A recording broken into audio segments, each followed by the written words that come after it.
Okay mga kababayan, Chris Ulo po at welcome back po ulit dito sa ating YouTube channel. Okay, ito mga kababayan, mga kanalis, alam nyo naman, ngayon araw ho ng Miyerkules, ika-11 ho ng Marso, taong kasalukuyan, na kung saan ay nag-isang taon na ho ang ginawang pag-aresto dito ho sa dating presidente ng Pilipinas. Kasamang palad. Dito ho kay former President Rodrigo Roa Duterte. Palakpakan natin.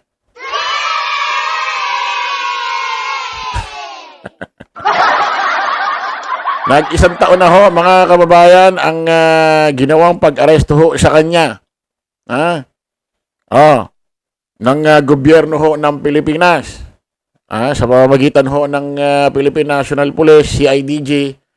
At nung panahon na yon, ang hepe ho ng CIDG ay si dating PNP Chief General Nicolas Torre III.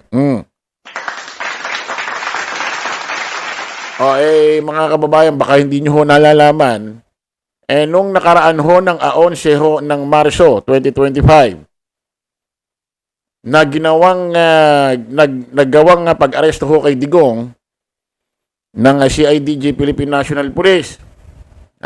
At nangunang ho dyan si General Nicolas Torre III, dati natin PNP Chief. Nung araw pala na yon, birthday din ho pala ni dating General PNP Chief, General Nicolas Torre III.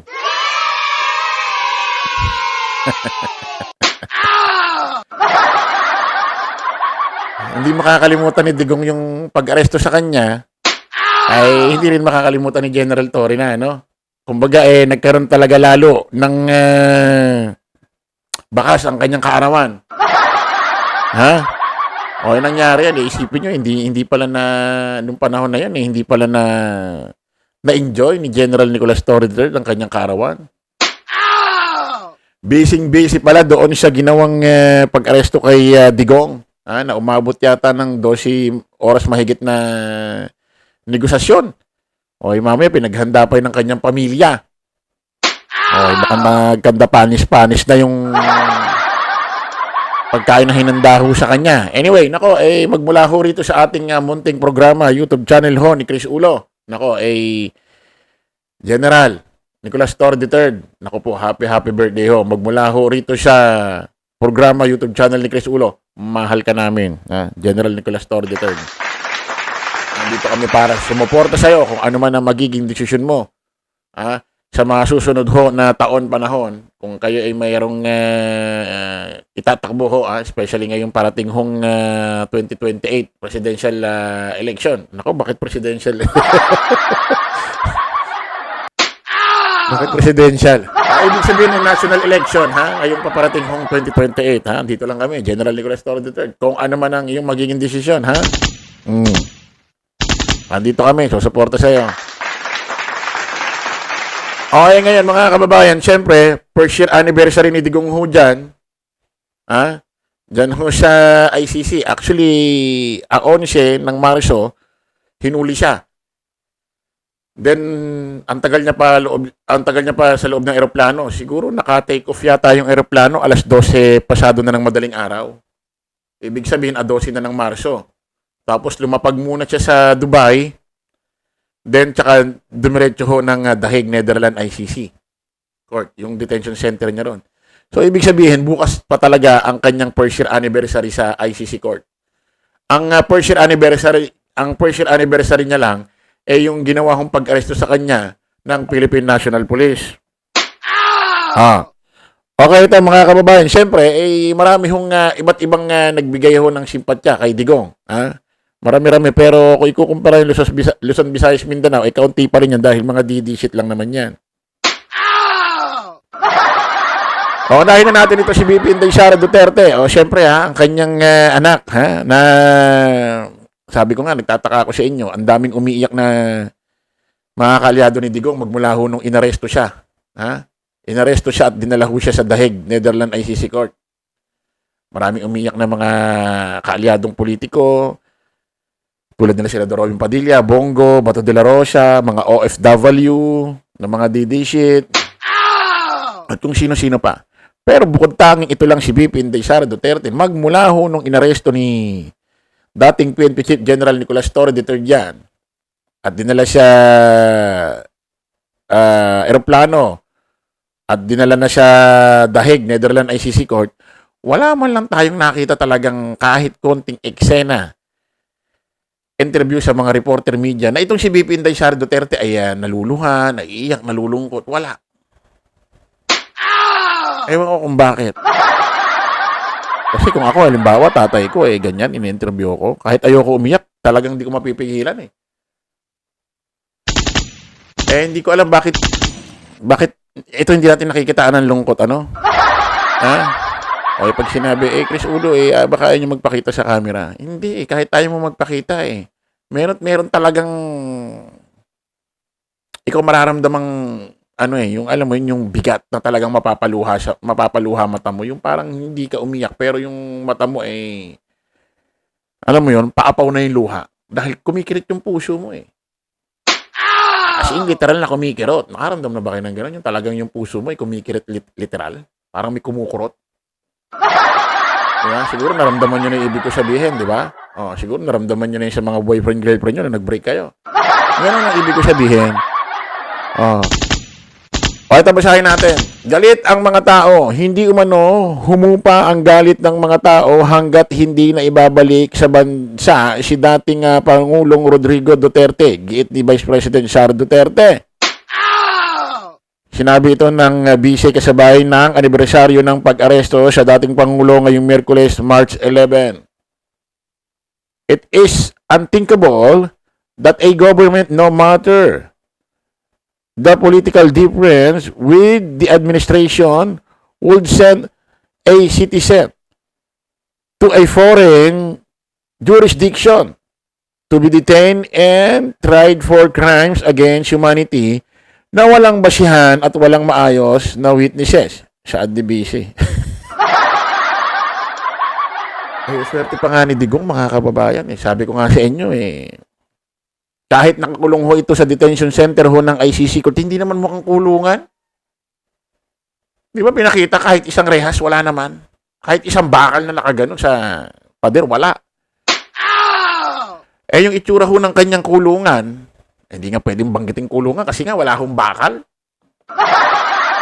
Detention center na lang. Yung kanyang detention center, pag tinignan mo, mukha ng pang-kondo ho rito. Parang simpleng kondo na ho rito sa Makati. Sus, Mariosep. Wala. Parang nasa bahay lang din siya. Ang ganda pa ng lugar, ganda pa ng klima. Masarap ang pagkain ng ibinibigay sa kanya. Monitor pa yung kanyang health ng mga doktor doon. Nagbuka pa nga senyorito ito. Diba? Kaso nga lang, ang kalaban niya lang dito, mental. Kasi nga, mabigat din sa ganyan na walang nakakausap. At yun lang ang nakikita mo. Mabigat din. Yun lang mabigat din. Then, maswerte pa siya. Nakarating siya sa ganyang edad. Ilan taon na ba siya? 81, 82? Hindi katulad ho nung mga biktima ho ng kanyang programa at na War on Drugs nagkaroon ho ng EJK. May mga kabataan halos ang namatay. Kumbaga, nagkaroon ho ng collateral damage tulad ho nung Kian de los Santos. Isipin nyo, pinabili lang ho ng tubig kasi kumakain sila. Gusto siguro nila malamig ang kanilang inumin dahil mainit ang panahon. Inutusan lang lumabas, naka-boxer short lang. Bibili lang ng yelo. Hindi na nakabalik. Kinuha na ng mga pulis, pinagkamalan na. Pinagbabaril na. Ayon pa sa mga nakakita, nagmamakaawa yung bata na wag siyang barilin. Dahil bibili lang siya ng yelo at mag-aaral pa siya kinabukasan.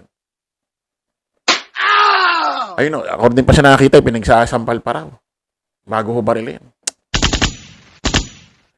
Paano yung mga yun? Sabi ko nga, paano na lang kung halimbawa, nag-iisang anak. Tapos, yun lang yung pupwede na balang araw pag nakagraduate ng pag-aaral at nakapagtrabaho, yun lang ho yung tataguyod sa kanilang pamilya para matapos na ang kanilang kahirapan, kumbaga magiging breadwinner. Nawala pa, namatay pa dahil dyan sa programa ni Digong. Paano na lang yun? Maswerte pa nga ito eh. Nakarating ng ganyang edad. Hindi katulad ng mga biktima na yon. Napakaigsi ng buhay. Oh, di ba? Tapos kawawa rin mga magulang. Kasi kung halimbawa, iisa lang anak mo, namatay pa, nawala pa. Oh. Di ba? Oh. Oh, actually may video ho yan mga kababayan. Ano natin, baka sabihin fake news ho yung ating binasa. Oh. Pakinggan nga natin to. After the political sa ICC, CPRD, nag-ikot kami kanina. Marami pong Dabawenyos ang galit na galit, ma'am, sa ginawa po sa kanya.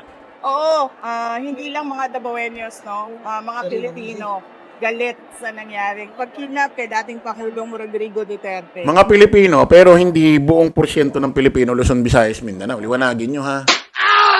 Oo, yung mga nagbibigay lang ng simpatya sa inyo. Hindi Luzon, Visayas, Mindanao, ha?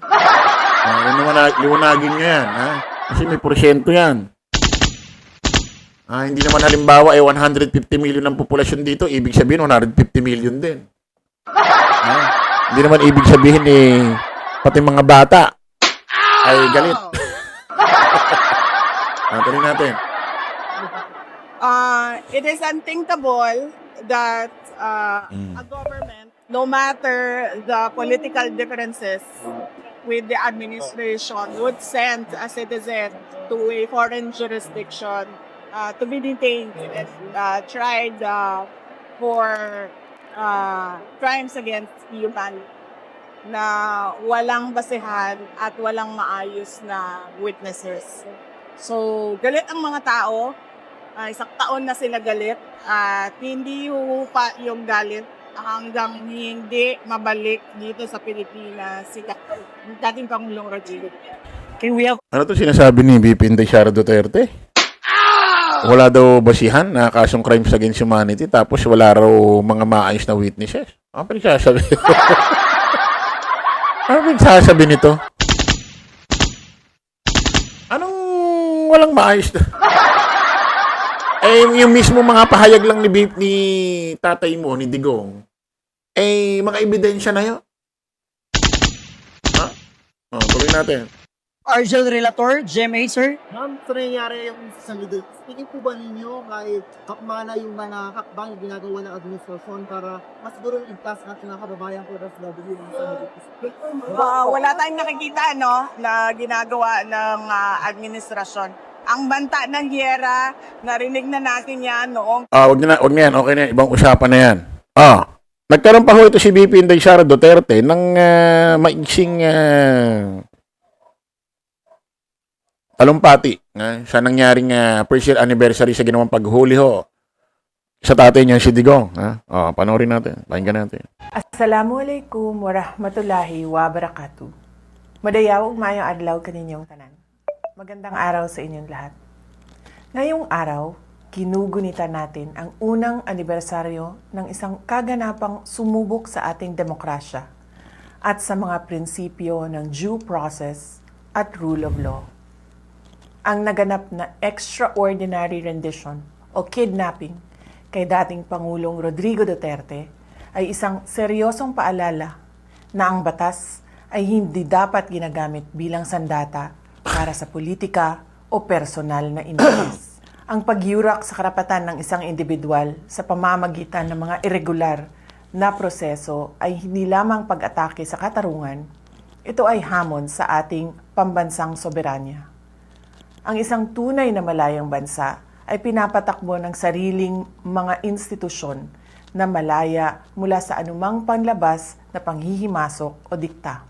Ang anibersaryong ito ay isang panawagan para sa ating lahat na manatiling mapagmatyag. Kailangang manatiling malaya, tapat at matatag ang ating mga institusyon laban sa anumang pagsubok na baluktutin ang hustisya. Walang sino mang Pilipino ang dapat pagkakaitan ng proteksyon ng ating saligang batas. Sama-sama natin itaguyod ang isang Pilipinas kung saan ang batas ay kalasag ng katarungan at ang ating soberanya ay iginagalang ng lahat. Patuloy nating ipaglaban ang dangal ng ating bansa. Mahalin natin ang Pilipinas para sa Diyos sa bayan at sa bawat pamilyang. Excuse me po. Ay, alam mo mga kababayan, kapag wala kang nalalaman sa usaping politika, ang trabaho mo lang, ang ginagawa mo lang sa bahay, trabaho, bahay, trabaho, bahay. Tapos pag nakita mo itong panawagan ni VP Inday Sara Duterte sa paggunita ho ng 1-year anniversary ng pagkaka-aresto sa kanyang tatay, pag pinakinggan mo, ang sarap pakinggan no? Parang mapapaniwala ka talaga Parang mapapaisip ka talaga na, oo nga, no? Pero kung may alam ka sa usaping politika, tapos aware ka sa mga nangyayari, dati sa panahon ng kanyang tatay ng Administrasyon Duterte, wala ito pwedeng masabi nating conflict Siguro siguro, yung magsalita ka ng ganyan, VP Inday Sara Duterte. Kasi lumalabas sa pananalita mo, statement mo, para bang hindi ginamitan ng proseso, due process, ang ginawang pag-aresto, pagdakip sa iyong tatay, papuntang Daheg, Netherlands ICC. For your info, mga kababayan, ito hong pag-aresto kay Digong, yung kasong yan, minana lang ho ni Pangulong Bongbong Marcos yan. Nung nag-assume siya bilang presidente noong 2022. Hindi ho administrasyong Marcos, hindi ho final ni Pangulong Bongbong Marcos yan. Ang nag-file ho niyan si dating Senador Antonio Trillanes. 2017. Crimes Against Humanity dyan sa Daheg, Netherlands. ICC. Nung i-final niya ng Crimes Against Humanity, nung nag-file siya ng Crimes Against Humanity versus Digong, 2017, may ugnayan pa tayo sa ICC. Nagsimula ho tayong makipagrelasyon sa ICC, Pilipinas at ang ICC, Daheg, Netherlands, 2011. Then, 2017, nag-file ho si dating Senador Antonio Trillanes ng Crimes Against Humanity. Ngayon, kung may magtatanong, bakit doon nag-file? Kasi nga ho, dito nung panahon na yon, itong si Trillanes nag-aalangan dito mag-file kasi nung mga panahon na yon, halos hawak lahat ho ni Digong. Kumbaga, siga siya nung panahon na yon Hawak niya lahat So, doon siya nagsampa na kung saan talagang walang kinakampihang politika. Hindi maka Marcos, hindi maka Duterte, hindi maka Trillanes. Talagang gitna lang. Yun ang ibig sabihin. Hindi katulad dito, kampi-kampihan. Doon, walang kinakampihan. 2017. 2019, ginamitan ho ni Digong ng kanyang kapangyarihan na ang Pilipinas ay umalis na sa pagsakop relasyon sa ICC, sa Daheg, Netherlands. 2019. Na kung saan umiiral na ang investigasyon. Kasi final 2017 So, legal. If-final, meron pa tayong ugnayan sa ICC. Mahirap. If-final, hindi na tayo sakop ng ICC. Hindi naman tatanggapin ng ICC prosecutor yung final na demanda kung hindi pa tayo nasasakop ng 2017. 2019. Bakit niya tinanggal? Kasi nga, nararamdaman niya may nangyayari ng investigasyon. Gumugulong na yung kaso. So, tinanggal niya, hindi ho para sa Pilipinas. Ba't niya tinanggal? Para sa sarili niya. May hindi ho man lang pinag-usapan sa Senado. May hindi man lang pinag-usapan sa Congress kung bakit kinakailangan tayo umalis na. Ginamitan niya ho ng kapangyarihan bilang presidente. So, hindi totoong umalis ang Pilipinas. Inalis mo. Kasi ikaw lang ang may gusto. Para bakit? Ba't ka umalis? Para sa sarili mong benefits. Para sa sarili mong proteksyon. Kasi nga may nangyayari na sa investigasyon. Ngayon, anong magagawa ni Pangulong Bongbong Marcos kung ang warrant mo galing ICC dumating sa panahon ng Administrasyong Marcos? Kasalanan niya ba yan? Ngayon, pag may nagsabi, Chris Ulo, sabi kasi ni Pangulong Bongbong Marcos, hindi niya papapasukin dito ang ICC. Hindi naman pinapasok. Pinapasok ba? Para arestuhin, Para arestuhin. Hindi naman pinapasok para arestuhin, Wala naman. Kaso nga lang, sabi niya nung una, nung gitna na, pwede pumasok rito ang ICC, hindi sila makikialam sa investigasyon. Hindi sila makikialam. Hindi rin nila pipigilan. Di ba? Bakit nga ba nagbago ang isip ni Pangulong Bongbong Marcos, hindi tulad sa unang pinangako niya? Kasi nga naman, mga kababayan, kahit naman ikaw, isipin mo, sinisiraan ka, minumura ka, sinasabihan ka ng adik, ni Digong, at kung sino-sino pa, kaalyado niya, lahat sila. Tapos poproteksyonan niya si Digong na hindi hulihin ng ICC. Ano yun? Napaka-unfair naman nun. Diba? Dapat kasi ang ginawa ng pamilya Duterte ng kanyang administrasyon, hindi na lang nila inaway ang administrasyong Marcos, hindi na lang nila sinaraan si Pangulong Bongbong Marcos, hindi nila inaway. Para, kahit pa paano naman, magkaroon ng amor si Pangulong Bongbong Marcos. Hindi. Sinisiraan, minumura kung ano-ano sinasabi. Ano bang magbago isip ko? Hindi naman para sa mga Pilipino yan, para sa inyo lang naman. Diba?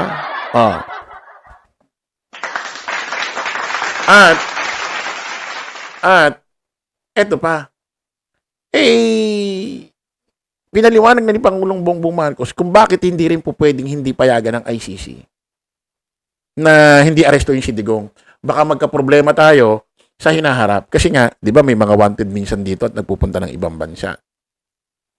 Kung pipigilan ni Pangulong Bongbong Marcos ang Interpol para arestuhin si Digong at bitbit yung warrant ng ICC. Pag pinigilan niya yan, magkakaproblema naman tayo sa hinaharap. Bakit? Baka pag tayo na humingi ng tulong sa Interpol na hulihin si ganyan, hulihin si ganito dahil tumakas, wanted, nagpunta na ibang bansa, baka hindi na makipagtulungan sa atin. Hindi hulihin yung mga wanted dito sa atin. Kasi nung pumasok sila rito, bit-bit yung warrant ni Digong galing ICC, hindi tayo nakipagtulungan. Inistab natin sila. Hindi tayo nakipagkooperasyon. Baka gumanti sa atin. Pag may pinapahuli, bigyan ng red notice, hindi na nila gawin. Ang mangyayari niyan, benefits yan sa mga wanted dito na pupuntang ibang bansa. Hindi na sila maaaresto. So, malaking problema talaga. Total naman, presidente siya, may kapangyarihan naman siyang gawin niya, desisyonan. Di ginawa niya, pinaaresto niya, pumayag. Ang nagsampa naman yung kaso niya, si dating Senador Antonio Trillanes. Di ba? Ito pa ngayon mga kababayan, ang daming yung naglabasan na pati ho ito si Bongo, nagbigay ho ng pahayag. Ewan ko kung si Bato de la Rosa nagbigay ng pahayag kasi nagtatago pati ito si Bongo nagbigay ho ng pahayag, nag-privilege speech ho dyan sa Senate. Basahin natin. One of the saddest day in our history. Sa part nyo. Nagbigay ng privilege speech sa Senador Bongo sa Senado ngayong Miyerkules, Marso 11 tungkol sa pag-aresto at pagdala kay dating Pangulong Rodrigo Duterte sa International Criminal Court noong nakaraang taon. For many of us, it was more than a headline. It was more than a political issue. It was a moment that struck memories and deep question about an history as Filipino, ayon sa Senador. Ayun naman pala, kahit kailan, di ka malang dumalaw. Kahit kailan, di ka malang dumalaw. Diba? Ang dami mong pahayag, kesyo ganito, kesyo ganyan, mahal mo si Digong, kesyo ganyan. Bakit di nyo na magawang bisitahin? Diba? Unang-una, kung talagang wala kayong kinalaman sa war on drugs, extrajudicial killing, bakit hindi nyo puntahan sa Dahig Netherlands ICC? Bakit?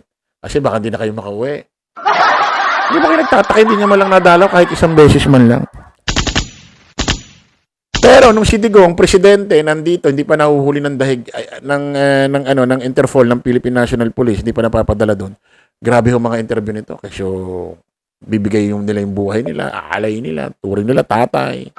Kesyo ganito, kesyo ganyan. Parang si Senador Bato de la Rosa. Diba? Interview ni Karen Davila, handa raw siyang sumalo ng bala. Para kay Tatay Digong. Paano sasalo ka ng bala hanggang ngayon hindi mo nadadalaw yung tao? Ano ba kung ano mangyari sa'yo doon? Arestuin ka man o hindi? Ano ba ngayon? Importante nadalaw mo. Diba? Siyempre, mababalitaan ni Digong yun. Kumbaga, dagdag sa katuwaan sa'yo ng utak puso niya yun na si Bato, sabay namin ginawa yung programa na yan. At least di niya ako iniwan. At least dinalaw niya pa rin ako. Maaresto man o hindi. Matutuwa siya, di ba? Di ba? Wala.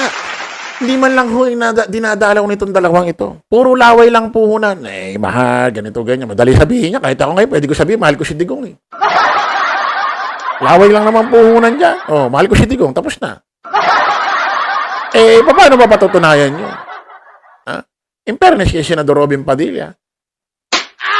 Talagang dinadalaw ni Senador Robin Padilla. Itong dalawang, wala. Hindi man lang pinupuntahan. Privilege speech, puro interview, iyak dito, iyak. Nako. Style nyo, bulok. Diba? Ganyan din si Bato de la Rosa. Diba?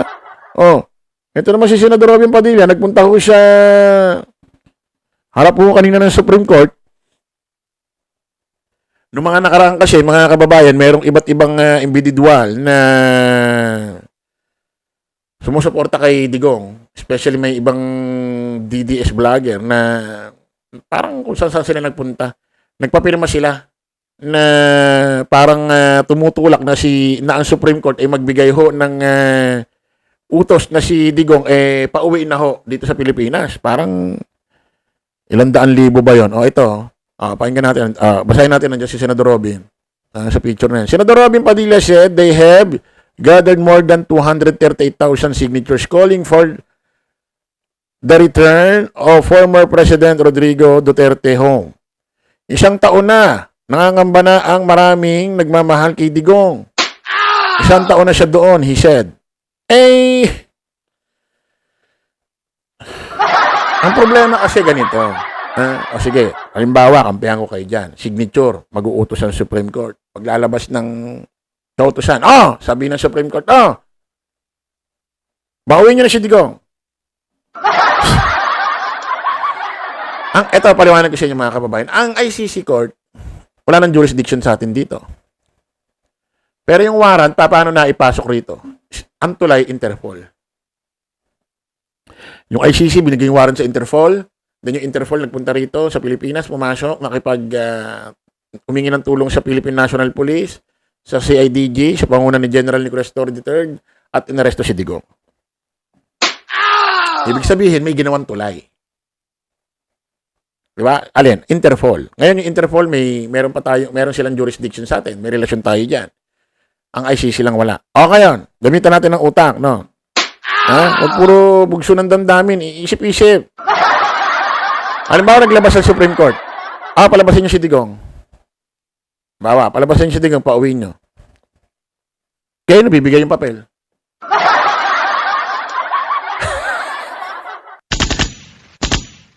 Kaya nabibigay yung papel para kunin si Digong. Inuulit ko, ang Interpol, ang ICC, binigay yung warrant sa Interpol, yung Interpol nagpunta rito.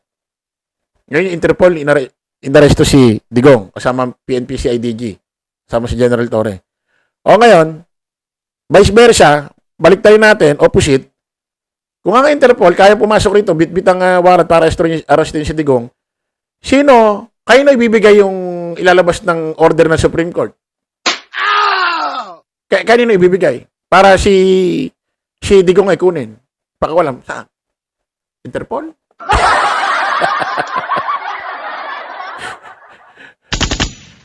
Ang Interpol, tagahuli. Hindi tagaligtas. Saan ibibigay? Paano kung ibalik sa inyo ng ICC yung sinasabi nyo? Akala ko ba wala ng jurisdiction ng ang ICC sa Pilipinas? Bakit namin susundin yung inilabas na order ng Supreme Court ng Pilipinas nyo? Baka nakakalimutan ninyo. Nung nagdemanda si dating Senador Antonio Trillanes, nagfile ng kasong crimes against humanity, may jurisdiction pa ang ICC sa atin. Kasi 2017 di ba? 2017 niya final. 2019 tinanggal ni Digong ang jurisdiction sa atin sa ICC. Doon niya pinutol Sa ako pa tayo na ICC 2017. Ngayon 2026. Pag naglabas ng kautusan niya na si Digong ibalik dito. Sino susunod dyan?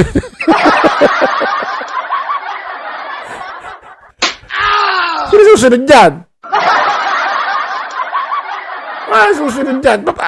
Sabihin natin may sumunod pa. Paano gagawin yung proseso? Signature dyan. Wala yung mema lang yan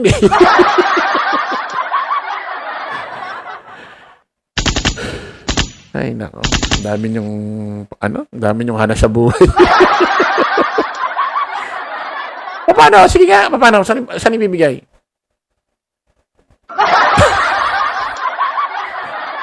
Nakuha nyo mga DDS. Kailangan talaga ganito katodo paliwanag para maintindihan nyo, no? Ay, talaga naman.